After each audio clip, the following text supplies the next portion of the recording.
Știu că iubesc România și în cele 5 ani de atunci am lucrat mai mult pe cont propriu, mai mult timp singur, căutând, promovând lucruri care cred eu că sunt adevărat, autentici, real și de valoare eternă despre România.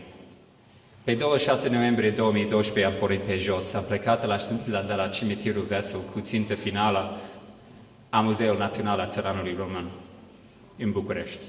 M-am propus să fac acest drum, bazând în totalitate pentru hrană și adăpost pe oamenii cu care îi întâlneam pe drum. Cele 650 de kilometri am parcurs în 26 de zile și așa a fost.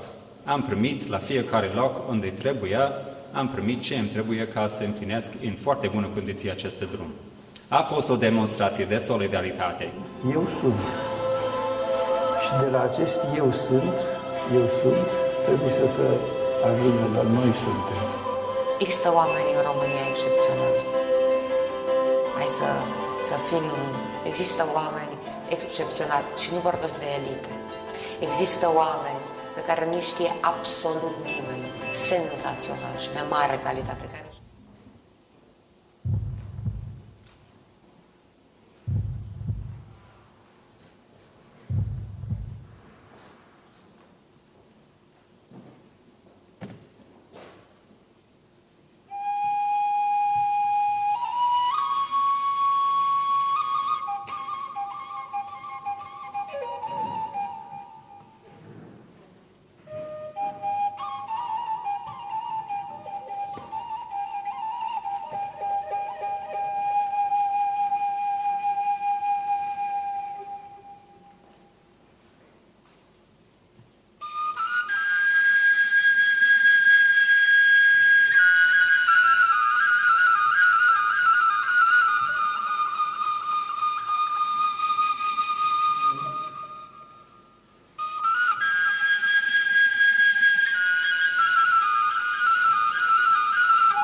Asta e povestea.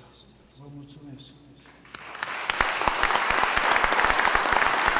Mulțumim și noi foarte mult domnului Grigore Leșe, mulțumim speakerilor din primul panel, o pauză de cel mult 20 de minute.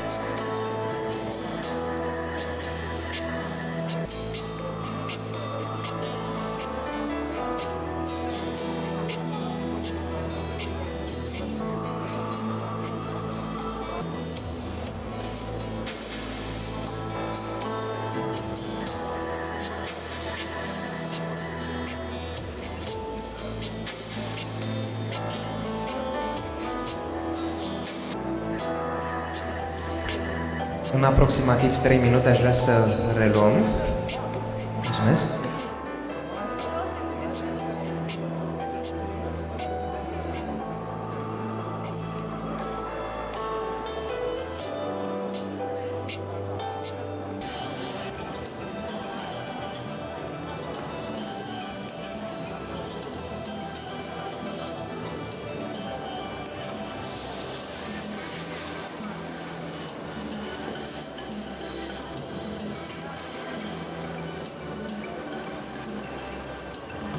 Vreau să vă spun că în această parte vom avea de asemenea câteva discursuri foarte, foarte interesante. Îl vom asculta pe domnul Adrian Ciocănea, secretar de stat în Ministerul Economiei, îl vom asculta pe domnul Laurent Lalaghiu, director general la Panova, de asemenea domnul primar Minel Prina este alături de noi. Domnule Ciocănea, vă rog, aveți legătura. Mulțumesc. Mulțumesc Fundației pentru invitație. Această întâlnire se așteaptă mesaje concrete în legătură cu reprezentativitatea pe care instituțiile publice, respectiv în cazul meu Ministerul Economiei, trebuie să o aibă în raport cu investitorii, fie ei români sau străini. La Ministerul Economiei stăm, cum spunea cineva, strâm și gândim drept și constatăm următoarele. Din 24 de ramuri industriale relevante, 17 sunt dominate de multinaționale. Aceste companii multinaționale, în mare majoritate, cu excepții remarcabile, nu sunt competitive în România, dar sunt competitive acasă la ele. Venim în întâmpinarea acestor chestiuni care țin de două aspecte. Care sunt elementele structurale pe care le doresc investitorii străini și români? Ce putem oferi pentru ca ei să rămână și să se înfigă cât mai tare în solul acestei țări? Am avut această prezentare acum, mai transmite un mesaj. Din punctul nostru de vedere, cel puțin al meu, care am condus 4 ani Departamentul de Afaceri Europene, vreau să spun că avem nevoie ca România să devină eurorealistă. Pentru că politicile europene sunt optimiste, noi însă trebuie să fim siguri că le putem îndeplini. Prezentarea modului în care văd eu economie este o prezentare în nume personal, ca economist împreună cu echipa mea de cercetare și sper să o găsiți interesantă în cel mult cele 10 minute care vor urma din această prezentare.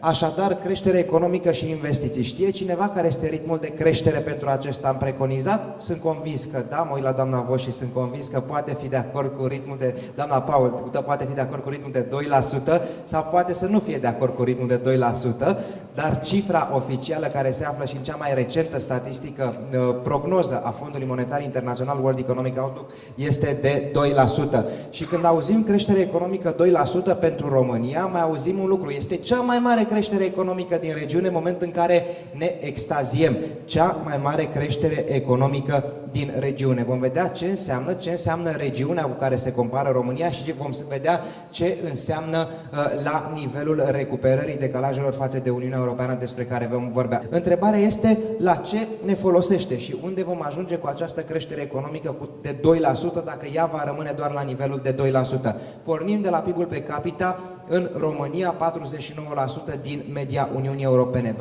Vă aminteam despre consumul individual efectiv, este 48% din media Uniunii Europene.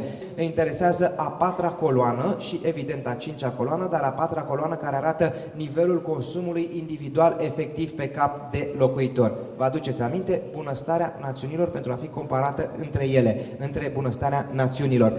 Dacă vom crește așa cum vom crește, mai mult decât toate statele din grupa economică în care ne aflăm, vom ajunge la concluzia tristă că vom crește de la 48% din medie la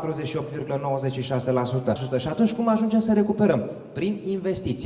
Și ne vom referi în ediția următoare a evenimentelor organizate de Fundația Dignitas la investițiile autohtone, la investițiile din România, dar astăzi ne referim la investițiile străine directe.